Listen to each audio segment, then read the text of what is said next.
Hello, I'm MK Davis. We're going to start again with this interview with the old bear hunter.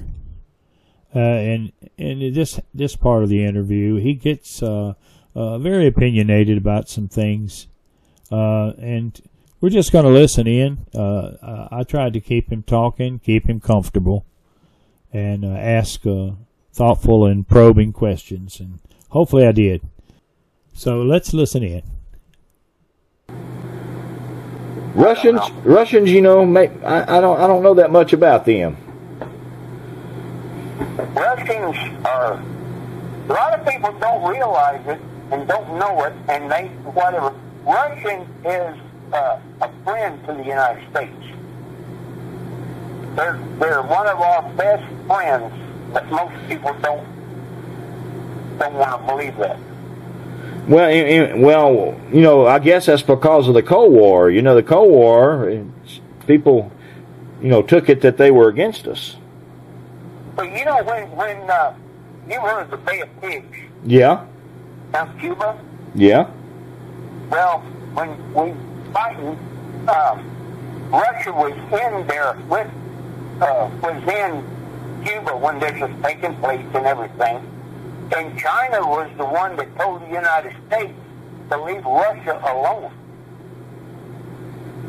Okay. Don't mess with Russia. China told them that. And that's when they left them alone. Well, that's interesting. Yeah. But there's a lot of countries right today that... Well, in what way are they friendly toward us? Well, the Russians are... Well, they're not friendly to it because America won't allow them to be friendly. If you get into a problem, they'll back an American. They'll back American. But the government, the United States government, won't. Well, you know, there's a lot of Russians living in America. Oh yeah. You know, we've got quite a bit of Russian people over here, several generations. I can't ever think as many times. Maybe you can tell me what's the name of that dictator that was over the Philippines? Oh, I know who you're talking about. Marco. No. Marcos? Marcos. His wife was named Imelda. She had all them shoes. Yeah. Okay. Was it Ferdinand Marcos or something like that? I don't know. I can't think of their name. But I've been in their home. Okay. I used to go with his niece. Oh, really? Oh, yeah, I was supposed to marry her. Well, you're well-traveled. Well, I met her here. Oh, okay. And she, along with her brother's the one who got me. See, the Philippine Airlines bought, it was 15 miles long and 8 miles wide, accordingly. You know, they're not square, but then this piece of property up there out of Morgan Hill, you can look it up on the map, Morgan Hill, California, south of San Francisco. It was 14 miles long and 8 miles wide. And they paid me $500 a month to oversee that. And I could do anything I want. The sheriff's department, nobody could come on that property.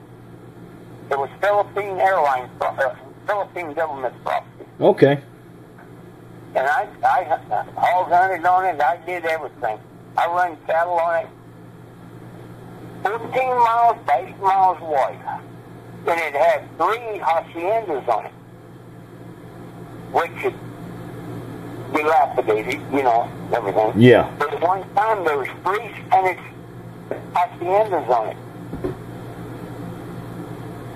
What an operation. Anyway. Well, I tell you what, you've been well traveled, that's for sure. Seen a lot of things. I wouldn't travel How I met him was at Silmar.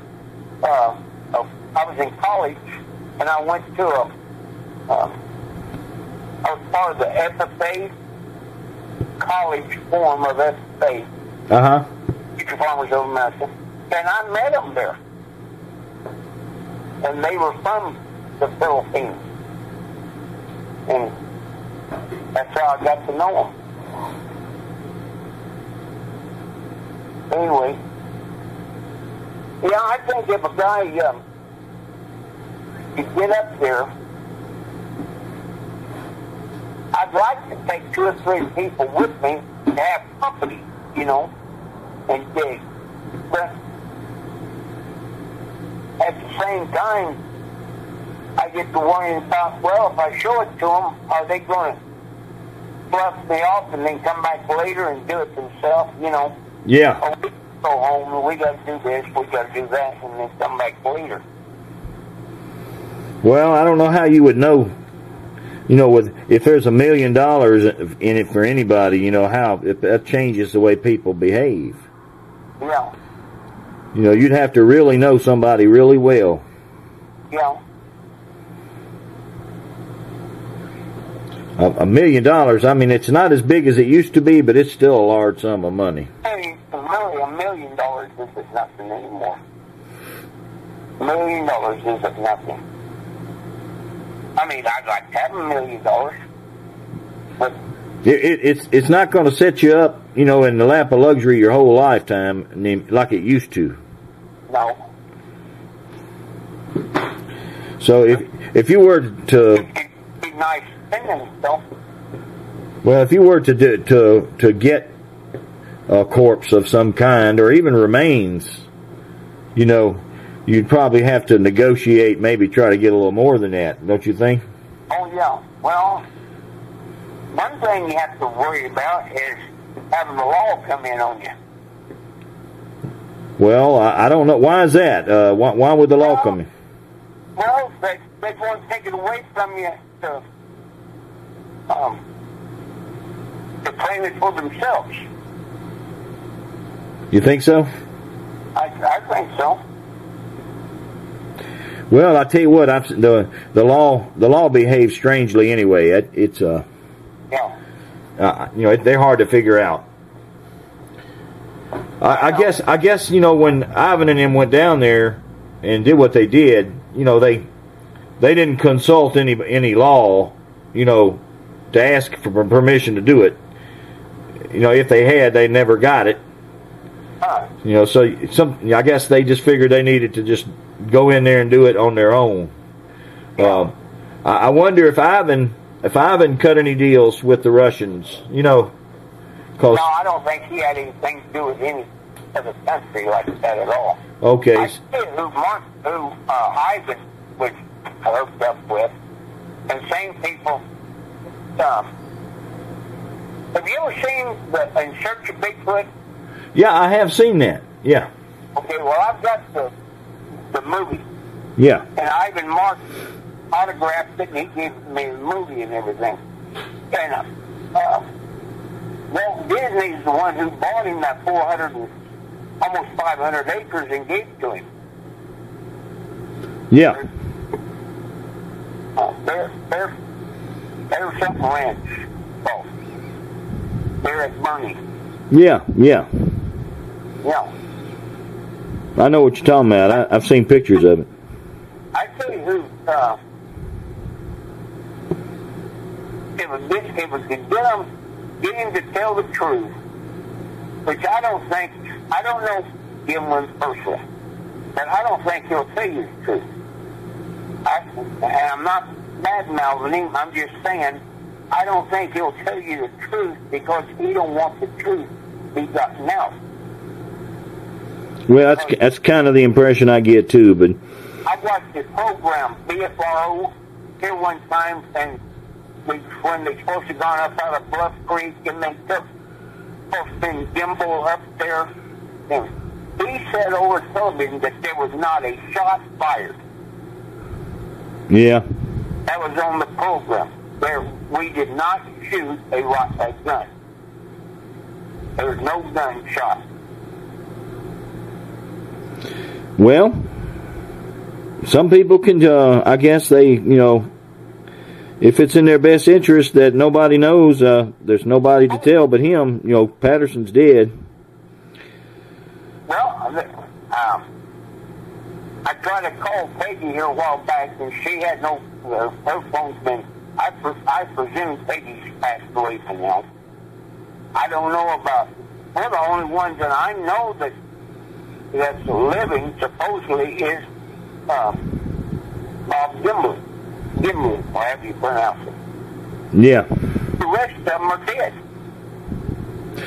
Well, dead men tell no tales.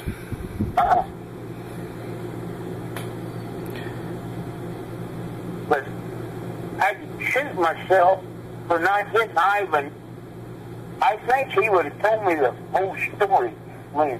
But he was just giving me this gun out of friendship, you know. But he told me, he said, this is the gun that killed the 5 or 6 big things. And we had been talking about Bigfoot, you know. Yeah. Well. But see, who he worked for was Walt Disney. I think what happened, now this is just me, I have no proof, I don't know nothing, I haven't heard. I think what happened is he got a hold of Walt Disney, and Walt Disney put the money up for him, even for Steve, or for Patterson, and they went in. Ivan had every kind of camera. In fact, I never could get, I don't know, but I wouldn't be a bit surprised if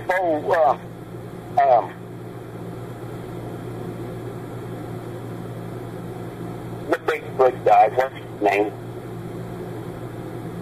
The one we don't like. Oh, well, John Green?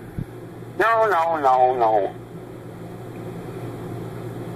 The one his bunch showed up there when I just called his name a minute ago.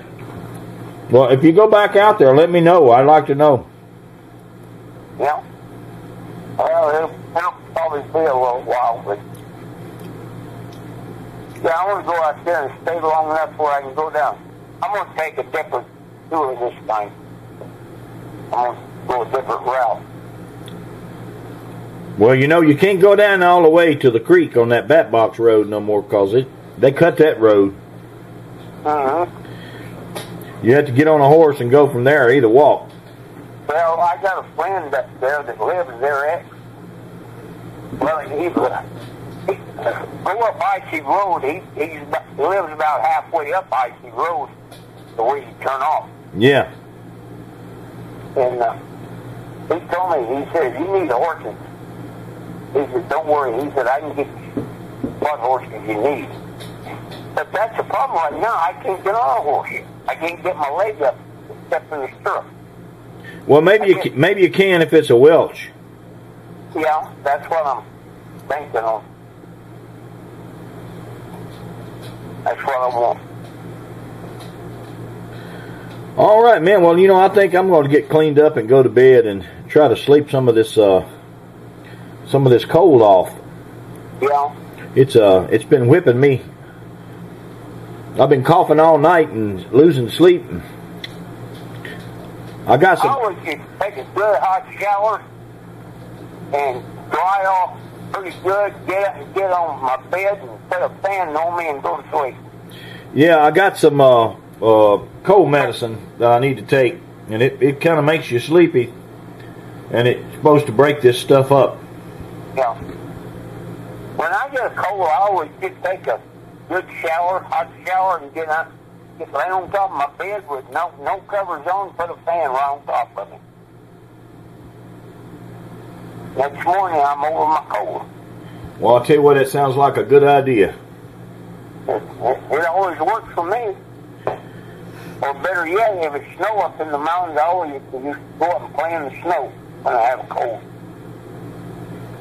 I hadn't heard that one before. Yeah. My dad and mom used to take me up when I was little to get cold. You know, and they'd take me up in the mountains. Daddy would throw me off in a snow bank and roll me in it. Of course, I enjoy it because I get those snowballs that come too, though. Do you think you'll ever get back up there?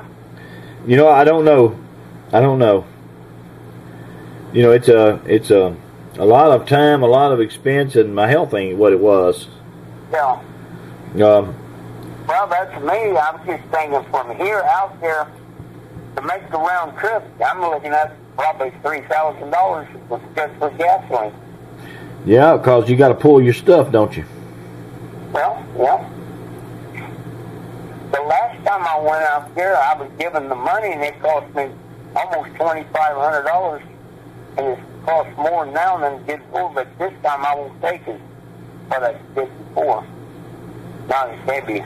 Yeah. But you got to take the shovel, you got to take the pick, you got to take this, you got to take that. You know, you got to take food.